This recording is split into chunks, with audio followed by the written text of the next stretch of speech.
أعوذ بالله من الشيطان الرجيم.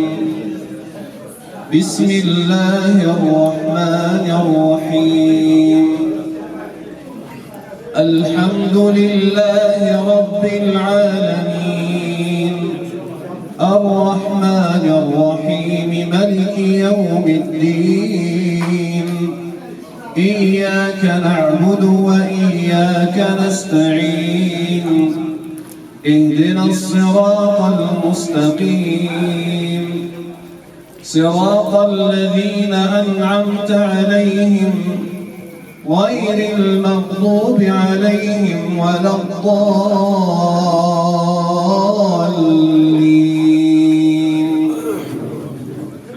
هذه التلاوة العطرة التي طاف بنا بها في ملكوت السماوات والأرض، تأثرنا بها خاصة حينما قرأ وأذن في الناس حج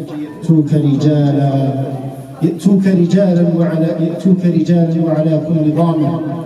والحمد لله اليوم توفرت سبل السفر.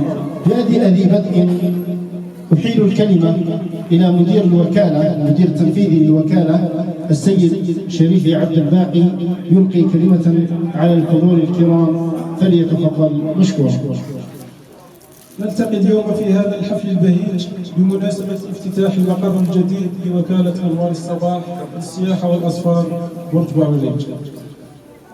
سعيا منا أن نكون في مستوى تطلعاتكم، وبهذه المناسبة السعيدة وكما وعدناكم دائما نأتيكم بمفاجآت عديدة وعروض متميزة سيتم الإعلان عنها في هذا الحفل. إن هذا المقر الجديد يقربنا منكم ويقربكم منا، وهو صرح جديد يضاف إلى مدينتنا. يتقدم السيد فهد ممثلا لمديرية السياحة لولاية بورتبع والريج بكلمة في هذا الحفل، فليتفضل مشكورا. يقول بهذه الوكالة منذ أنشئت وهي تسير على درب التجديد والعصرنة والمواكبة في إطار سواء تنظيم الحج والعمرة أو تنظيم باقي الأسفار على مستوى محلي وعلى مستوى الوطن ككل. أول بشارة للمتابعين الكرام على منصات التواصل الاجتماعي الحاضرين معنا هو الإعلان عن التعاقد مع بنك السلام لعمرة بالتقسيط، مع بنك السلام بالشراكة مع وكالة أنوار الصباح للسياحة والإسفار. وفي هذا الصدد يحضر معنا مشكورا مدير بنك السلام ولاية بورسعيد. وحنا خيرنا وكالة أنوار الصباح، الاختيار تاعنا ما كانش هكذا برك عفوي، ولكن مدروس جدا. احنا درنا اتفاقية مع وكالة أنوار الصباح في إطار دو برودوي. عندنا منتوجين اللي رانا نمشيو معاهم فيه، هما عمراتي ومنتوج سياحي.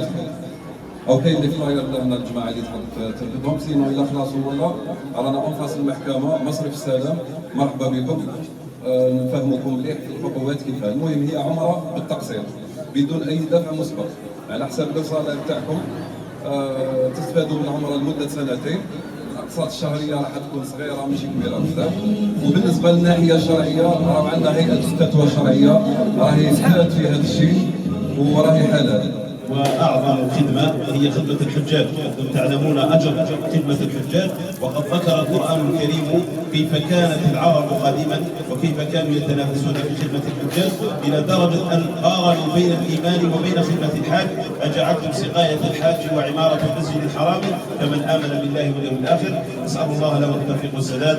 مبارك له هذا الصرح الجديد الذي نسال الله ان يكون اضافه لهذه الوكاله. ونسال الله سبحانه وتعالى ان ينفع به سكان اليه. يسعني الى ان نتقدم بآية الشكر والتقدير لصاحب الوكالة لعائلة شريفي، وهو اسم على مسمى، اسمهم شريفي وفعلا هم شرفاء. أقول لهم هنيئا بهذا الصرح، هنيئا لهم وهنيئا لنا أيضا نحن سكان هذه الولاية.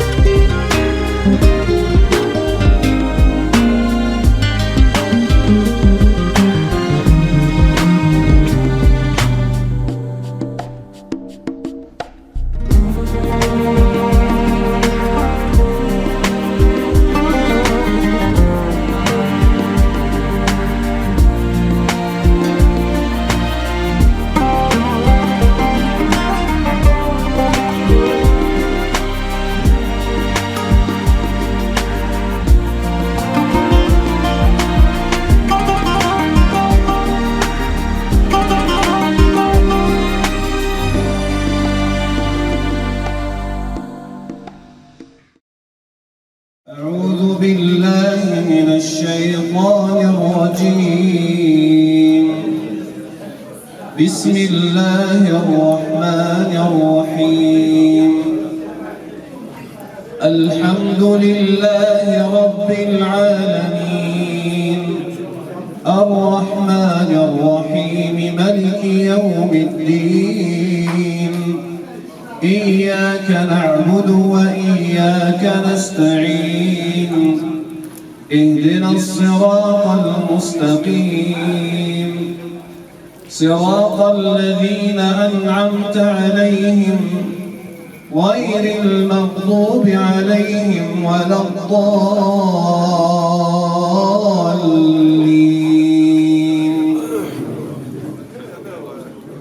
إن في خلق السماوات والأرض واختلاف الليل والنهار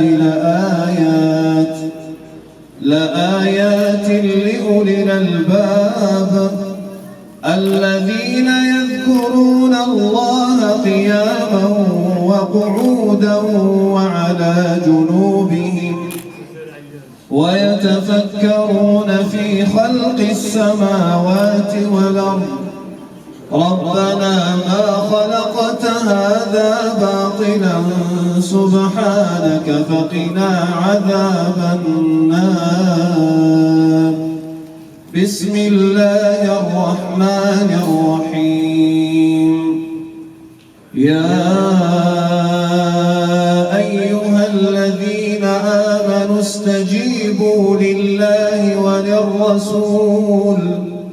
استجيبوا لله وللرسول إذا دعاكم لما يحييكم واعلموا أن الله يحول بين المرء وقلبه وأنه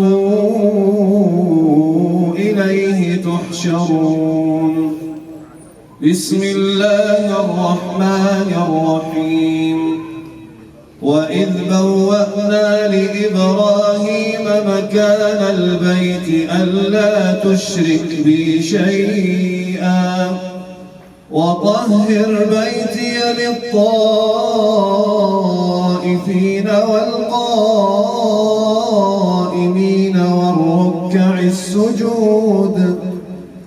وأذن في الناس بالحج ياتوك رجالا وعلى كل ضامر ياتين من كل فج عميق. بسم الله الرحمن الرحيم. وقل اعملوا فسيرى الله عملكم ورسوله والمؤمنون وستردون إلى عالم الغيب والشهادة فينبئكم بما كنتم هذه التلاوة العطرة التي طاف بنا بها في ملكوت السماوات والأرض تأثرنا بها خاصة حينما قرأ وأذن في الناس حج يأتوك رجالا وعلى كل ضامر. والحمد لله اليوم توفرت سبل السفر وتوفرت آلياته، ونحن اليوم نفتتح هذا المقر الجديد لوكالتنا وكالة أنوار الصباح للسياحة والأسفار لكي يكون صرحا جديدا يضاف إلى وكالتنا. بادئ ذي بدء أحيل الكلمة إلى مدير الوكالة المدير التنفيذي للوكالة السيد شريف عبد الباقي يلقي كلمة على الحضور الكرام، فليتفضل مشكورا. السلام عليكم. بسم الله الرحمن الرحيم، والصلاة والسلام على أشرف المرسلين سيدنا محمد وآله وصحبه أجمعين. ضيوفنا الكرام، متابعينا الأعزاء عبر منصات التواصل الاجتماعي، السلام عليكم ورحمة الله تعالى وبركاته. وباسم طاقم وكالة أنوار الصباح نلتقي اليوم في هذا الحفل البهيج. أقول لكم حللتم أهلا ونزلتم سهلا. نلتقي اليوم في هذا الحفل البهيج بمناسبة افتتاح المقر الجديد لوكالة أنوار الصباح للسياحة والأسفار برج بوعوليج. سعيا منا أن نكون في مستوى تطلعاتكم وتحقيق مبدأ الاحترافية الذي تبنيناه في أول يوم وضعنا فيه أقدامنا في ميدان الخدمات السياحية. وبهذه المناسبة السعيدة وكما وعدناكم دائما نأتيكم بمفاجآت عديدة وعروض متميزة سيتم الإعلان عنها في هذا الحفل. إن هذا المقر الجديد يقربنا منكم ويقربكم منا، وهو صرح جديد يضاف إلى مدينتنا. كي لا نطيل الخطابات، أعلن رسميا عن افتتاح المقر الجديد لوكالة أنوار الصباح. إذا كما قال مدير الوكالة، يتقدم السيد فهد ممثلا لمديرية السياحة لولاية برج بوعوليج بكلمة في هذا الحفل، فليتفضل مشكورا. شكرا. أولا بسم الله والصلاة والسلام على سيدنا وحبيبنا محمد صلى الله عليه وسلم. أولا مشكورين كل إطارات والقائمين والناشطين وعمال وموظفي وكالة أنوار الصباح بولاية برج بوعوليج. لا يخفاكم بأن هذه الوكالة منذ أنشئت وهي تسير على درب التجديد والعصرنة والمواكبة في إطار سواء تنظيم الحج والعمرة أو تنظيم باقي الأسفار على مستوى محلي وعلى مستوى الوطن ككل. أولا مشكورين على هذه الدعوة التي شرفتمونا بها، كما أيضا أقدم لكم التهاني وتبريكات سيد مدير السياحة والصناعة التقليدية لولاية برج بعريج، ومنهم كافة إدارات وموظفي عمال مديرية السياحة والصناعة التقليدية. أولا مشكورين، ومن محاسن الصدف في هذا اليوم أن تكون بداية عام جديد، وعلى وكالة أنوار الصباح بداية عتبة جديدة إن شاء الله.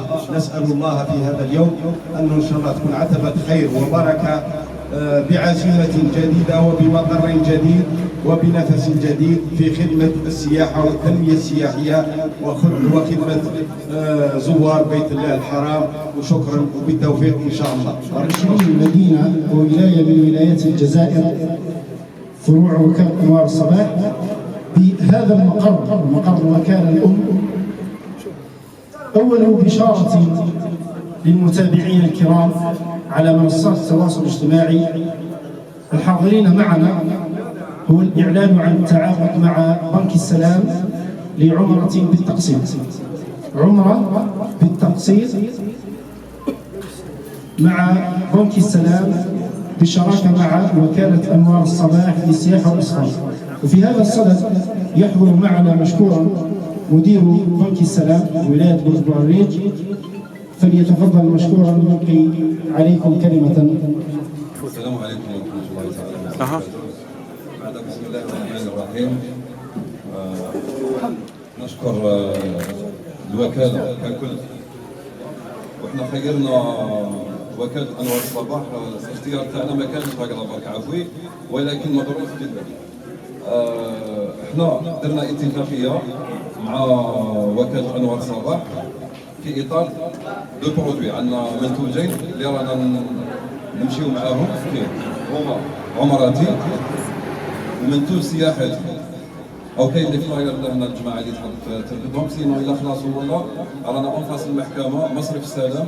مرحبا بكم، نفهمكم مليح الخطوات كيفاه. المهم هي عمره بالتقسيط بدون اي دفع مسبق على حساب الصالير تاعكم. تستفادوا من العمره لمده سنتين. 蓝牙连接成功。 الاقساط الشهريه راح تكون صغيره ماشي كبيره بزاف. وبالنسبه للناحيه الشرعيه راه عندنا هيئه الفتوى الشرعيه راهي سهلت في هذا الشيء وراهي حلال. نرحبوا بكم ان شاء الله عندنا في المصرف السلام في الوكاله تاعنا اللي راهي انفاس المحكمه شهيده. الناس اللي مش قادره تروح للعمره وتخلص المبلغ كامل راهي كاينه دركا عمره بالتقسيط. بالنسبه للسياحه كيف بالنسبه للسياحه الداخليه رانا درنا منتوج سياحتي، انه الانسان اللي يحب يروح عطله في الصيف ولا في الشتاء ولا في الربيع ما يقدرش يخلصها، يجي لهنا وكالة أنوار الصباح، ولينا احنا ان شاء الله نديروا له ثاني كيف بالنسبه للسياحه لمده سنتين بالتقسيط. نشكركم كامل ونشكر الحضور ونشكر السيد مدير الوكاله. شكرا جزيلا لبنك السلام على هذه الالتفاتة وعلى هذا العمل الاحترافي. قلت تتوالى البشائر اليوم بهذا الافتتاح. ثاني بشارة هو إطلاق المنصة الرقمية للحجز. معنى ذلك أنه بإمكان أي زبون أن يحجز للعمرة أو السياحة من منزله، كما يمكن كذلك أن يدفع حتى من المنزل عن طريق وسائل الدفع الإلكترونية المختلفة تقرب من مقر الوكالة أو فروعها في التراب الوطني. أطلقنا منصة B2C التي تقرب المتعامل من الوكالة، تعامل مباشرة مع الوكالة. تكفي ولا ما تكفيش؟ النظيف طيب. في هذا اليوم بإذن الله تعلن وكالة أنوار الصباح عن عمرة مجانية يبدأ التسجيل فيها من اليوم عن طريق وسائل التواصل الاجتماعي المختلفة، فيسبوك، انستغرام، عن طريق المنصة كذلك، أو عن طريق التقرب من مقر الوكالة هنا هذا المقر بإمكانهم القدوم هنا وتسجيل أنفسهم. سيتم الإعلان فيما بعد عن موعد القرعة، وسندعو كذلك الحضور الكرام لكي يحضروا معنا هذه القرعة. يكفي من نضيف يسر نزيد. إضافة إلى هذا 10 قسائم تخفيض خاصة بالعمرة مع القرعة، يعني الذي يسجل للقرعة المجانية إذا اختاره الله عز وجل للذهاب إلى العمرة فبها ونعمة، وإلا سنختار كذلك في هذه القرعة 10 قسائم تخفيضات بمبالغ معتبرة سيتم كذلك سحبها في يوم إجراء القرعة. إذا هي بشائر بمناسبة العام الجديد. ارتئينا أن يكون أول يوم من العام يوم فأل وبركة على سكان ولايتنا وعلى الجزائر قاطبة، ولما لا. فالحمد لله أن وفقنا لإنجاز هذا الصرح الاحترافي الذي يدل على الاحترافية في العمل بفروعه وأقسامه المختلفة في مجال الحج والعمرة، في ميدان السياحة الداخلية وميدان السياحة الخارجية. نشكر. ثم بعد، السلام عليكم جميعا ورحمة الله تعالى وبركاته. شاكرا لوكالة أنوار الصباح هذه الدعوة الكريمة، وشاكرا على هذه الدعوة الطيبة، ونسأل الله سبحانه وتعالى له التوفيق والسداد في أداء مهامهم.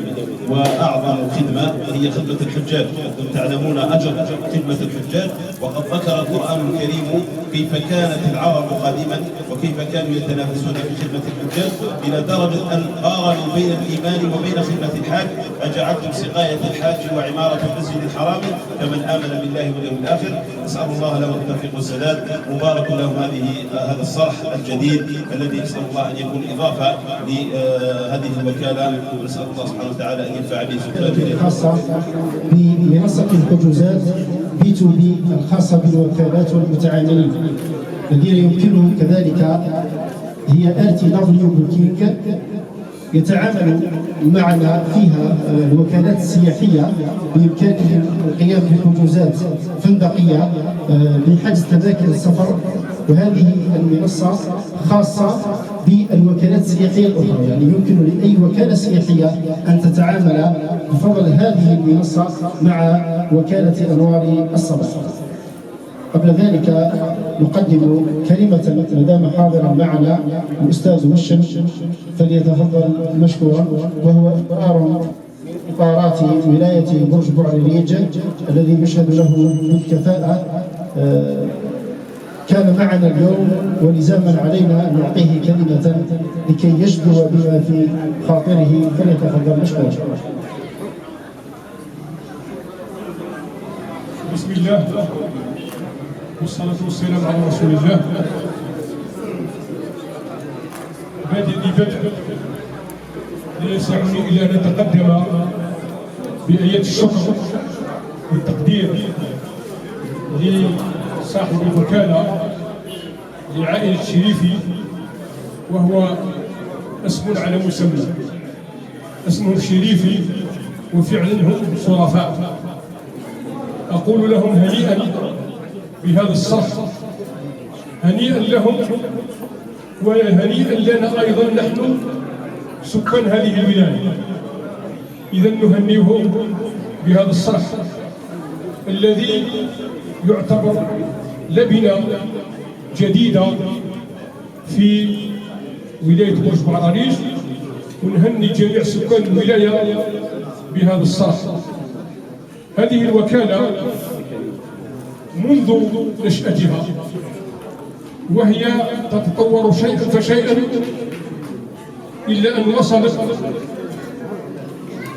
إلى فتح مجموعة من الفروع على مستوى مجموعة من الولايات. يدل هذا على الجدية وعلى العمل النظيف الذي تقوم به هذه الولاية. أشهد لهم أنني كنت محظوظ، مشيت عمرة مع هذه الوكالة. أشهد أمامكم منذ انطلاقنا من مدينة برج بعريش إلى رجوعنا لهذه المدينة الطيبة، فهذه الوكالة لم تقصر يوما مع المعتمرين، وبقيت ألاحظ منذ خروجي وأنا أسجل بعض الملاحظات. هل أجد تقصير من طرف أعوان الوكالة؟ صدقوني أنهم كانوا في المستوى المطلوب. لاحظت وأشيد بصفة خاصة أولا بالسيد المدير منذ استقباله لنا هنا إلى الأعوان الآخرين، وأذكر على سبيل المثال شريفي يوسف.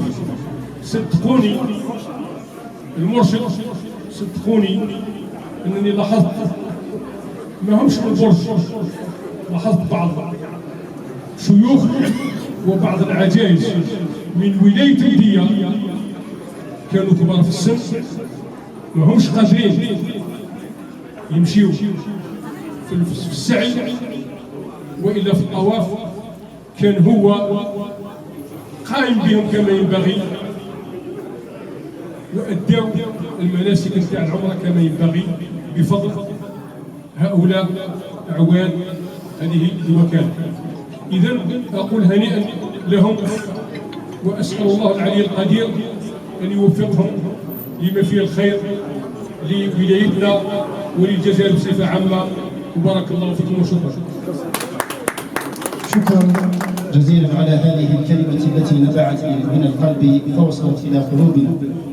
تتولى البشائر كذلك علمني الآن مدير الوكالة عن إضافة تخفيض لكل من يسجل في عمرة شهر جونفي وشهر فيفري في الوكالة. كل من يسجل الذهاب إلى العمرة في شهر جونفي وشهر فيفري سيحظى بتخفيض في هذه العمرة، وهذه بشارة شكرا. توالت البشائر على وكالتنا في هذه السنة، على وكالتنا. ومن أفضل البشائر التي فرحنا بها وفرح بها الجميع مناقشة الأستاذ الدكتور عبد القادر الدهيمي لطروحة الدكتوراه في الشريعة الإسلامية في تخصص الفقه، وهو أحد إطاراتنا الذي نعتز به ونعتز بالعمل معه. قامة علمية من قامات ولاية برج بوعريريج. نبارك له في هذا الحفل الكريم مناقشة شهادة الدكتوراه. يعجز الكلام عن التعبير بوصفه، فنقدم له الكلمة لكي يجدي بما في قلبه، فليتفضل مشكورا. الحمد لله كما ينبغي لجلال وجهه وعليه سلطانه. السلام عليكم ورحمة الله تعالى وبركاته جميعا. الكلمة نديرها باسم المرشدين الذين يركضون هذه البذلة، الذين لا يدخرون جهدا في خدمة ضيوف الرحمن على كل المستويات. هؤلاء مرشدين زملائي الإخوان عمي أبو بكر الزبير نور العياشي وغيرهم كثير ممن هو حاضر معنا، ومنهم راهم الآن في البقاع المقدسة. ربي يوفقهم إن شاء الله في خدمة ضيوف الرحمن. هؤلاء المرشدين عندهم تجربة ميدانية طويلة السنوات، معناتها الآخر فيهم تلقاه راح على الأقل 10 مرات 12 مرة إلى العمر، معناتها عنده وزن من الاحترام. تلقاو تكوين شرعي، تكوين طبي، تكوين في الإسعافات الأولية باش أهلهم هذا الشيء باش يخدموا هذه الوكالة. هذه الوكالة نحن نسميها دائما في برج بوعريريج هي أسرتنا، هي أسرة، لأنه التعامل فيها مش تعامل تجاري أو تعامل إداري أو تعامل قانوني، وإنما هو تعامل بالمحبة، تعامل بالأخوة، تعامل كأننا في أسرة واحدة. الحاضر يستغل الغيب، والغيب دائما أخباره عندنا. إن شاء الله ربي يجعل هذه الأسرة أكبر مما نراه الآن. إن شاء الله ربي يشملنا جميعا في بيت الله سبحانه عز وجل، وربي يبلغنا إلى زيارة النبي عليه الصلاة والسلام. يا فالق الحب والنوى، يا فارق الحب والنوى اعطي لكل واحد نوى في قلبه زيارة رسول الله صلى الله عليه وسلم، اعطيه عمرة بارة ترضى بها عنه وترفعه بها درجات. بارك الله في الجميع، رضي الله عن الجميع، ووفق الله الجميع، والسلام عليكم ورحمة الله وبركاته. كل جنود وفرسان وكالة أنوار الصباح، أبدأ بطاقم العمل الميداني مرشدو وكالة أنوار الصباح الذين يسعون على خدمة الحجاج والمعتمرين في البقاع المقدسة. أحيي كذلك الطاقم الإداري والتسييري لوكالة أنوار الصباح. وختاما كما بدأنا بآيات بينات نختم بدعاء نتبرك به عند الله عز وجل، راجين من الله عز وجل أن يوفقنا. فليتفضل. الحمد لله والصلاة والسلام على رسول الله. بسم الله الحمد لله والصلاة والسلام على رسول الله. أولا قبل كل شيء نشكر كل الحاضرين وكل من قلوبهم معنا. نسأل الله سبحانه وتعالى أن يجزيكم ويجزينا جميعا خير الجزاء. إخواني، إذا في هذا الختام ندعو الله سبحانه وتعالى، والدعاء هو مخ العبادة كما قال لنا عليه الصلاة والسلام، وكما ذكر أستاذنا الحاج بشير أن هذه الوكالة ما إخوانكم القائمون عليها إلا هم أعوانكم، إلا هم خدامكم، إلا هم خدام ضيوف الرحمن. أنتم الذين تسألون الله سبحانه وتعالى، أنتم الذين تدعون الله تبارك وتعالى، لأنهم هم من يخدمونكم. تسألوا الله تبارك وتعالى لهم التوفيق والسداد والحسن والرشاد. نحن نسأل الله تبارك وتعالى بأسمائه الحسنى وبصفاته العلى في هذه الساعة التي قاربت من صلاة العصر. نسأل الله سبحانه وتعالى يجعلها مباركة علينا وعلى هذه البلدة الطيبة المباركة، بل وعلى بلادنا الجزائر أجمعين. نسأل الله سبحانه وتعالى أن يوفقها وأن يبارك فيها ويبارك في القائمين عليها من أولهم إلى آخرهم، من حاضرهم وغائبهم. نسأل الله سبحانه وتعالى أن يجعلهم يدا واحدة وتعاونوا على الخير كما قال الله تعالى: وتعاونوا على البر والتقوى ولا تعاونوا على الإثم والعدوان. يا الله يا كريم يا حنان يا منان، نسألك من هذا المكان اللهم اجعل جمعنا هذا جمعا ميمونا وتفرقنا من بعده تفرقا سليما معصوما. اللهم لا تجعل فينا ولا منا ولا معنا شقيا ولا محروما. يا ذا الجلال والاكرام اعطي لكل واحد منا سؤله. اللهم اعطي للسائل الحاضرين والغائبين سؤله. اللهم اشف المرضى، اللهم اشف المرضى وداوي الجرحى برحمتك يا ارحم الراحمين يا رب العالمين. اللهم ارحم موتانا واغفر لاحيائنا انك سميع قريب مجيب يا ارحم الراحمين ويا رب العالمين. اللهم انا نسالك فانت الله لا اله الا انت بيدك الخير انك على كل شيء قدير. اللهم ابسط علينا الامن والايمان والسلامه والاسلام. اللهم اجعل بلدنا وسائر بلاد المسلمين سخاء رخاء. اللهم اجعله سخاء رخاء، اللهم اجعله سخاء رخاء بفضلك يا ارحم الراحمين ويا اكرم الاكرمين. نسالك في هذه الساعه فعساها ان تكون ساعه الاستجابه. نسالك اللهم الغيث النافع. اللهم يا مغيث اغثنا، اللهم يا مغيث اغثنا. اللهم ارزقنا غيثا نافعا غير ضار برحمتك يا ارحم الراحمين ويا رب العالمين. اللهم يا ارحم الراحمين بشرنا بمشاعر الامطار والثلوج التي فيها الرحمه والخير والبركه لبلادنا، فانت تعلم السر واخفى يا ذو الجلال والاكرام يا ارحم الراحمين ويا رب العالمين. ربنا ات انفسنا تقواها وزكها فأنت خير من زكاها يا ذا الجلال والإكرام. اللهم صل وسلم على سيدنا محمد النبي المختار وعلى آله وأصحابه وأزواجه وذريته آمين والحمد لله رب العالمين. هذا وأدعو الحضور الكريم للبقاء معنا في بعض الاحتراميات.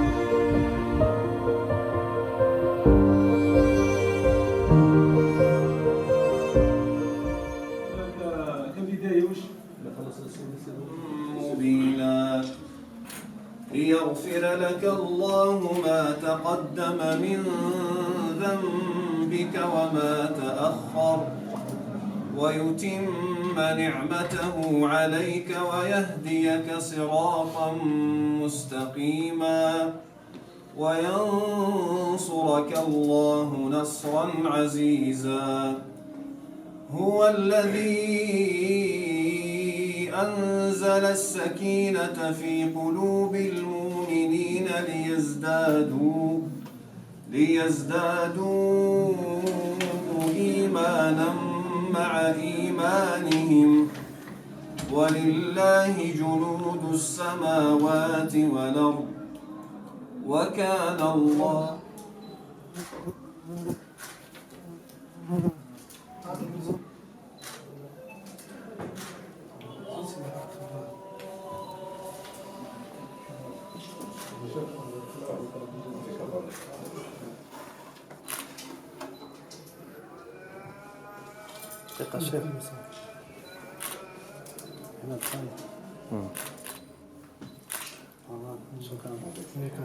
وفي هذا الصدد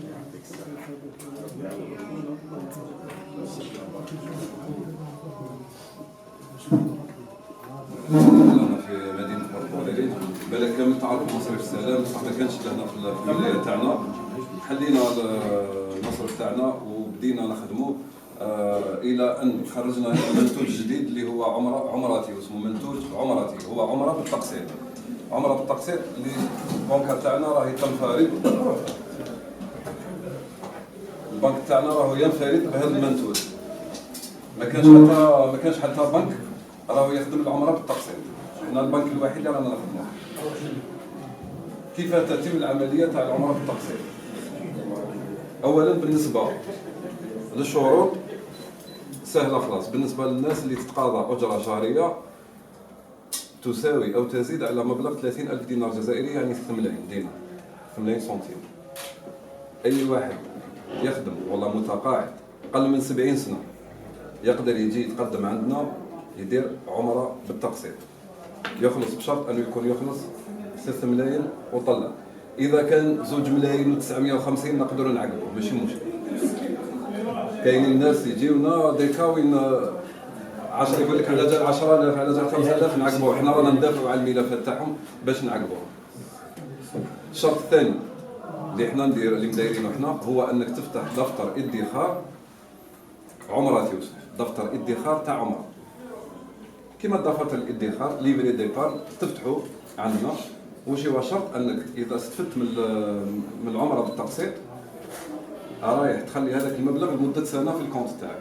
تخليه على بالكم لا بنك وشي هو الهدف تاعها انه تخبي دراهم وحنا هذا هو هذه الفائده تاعنا في هذا انها شويه يعاودوا يوليو لك كي تروح للعمره ان شاء الله يكتب لك ربي وتروح دير عمره بالتقسيط. نبداو نحسبوا لك من نهار حليت الكونت تاعك عام نعاودوا نرجعوا لك 5 ملايين تاعك ماناش راح نديو. تجي الوكاله تسقسي شحال راهي العمره في لا بيريود اللي راك حاب تروح فيها. تجي لينا تحل الكونت تاعك دوسي صغير ماشي كبير اذا كتب ربي وساعدتك كي نديروا لك المحاكاه اللي هي لا سيميولاسيون، ساعدتك. انا نقول لكم درت بزاف الناس هكذا، لشخص واحد طايحه 900 مليون للشهر، باش يكون في عينكم برك هكذا. الناس بزاف تسقسي شحال طيح لي في الشهر، شحال البنكه راح تدي معايا. بالنسبه للسؤال هذا تاع شحال البنكه راح تدي معاك، انا نقول لك هي اذا كان شخص واحد مش راح تطيح بزاف. الاغلبيه طاحت لهم زياده 1900 2 ملايين. راح تسقسيوني واش هو هذه الزياده، ربا ولا ماهيش ربا؟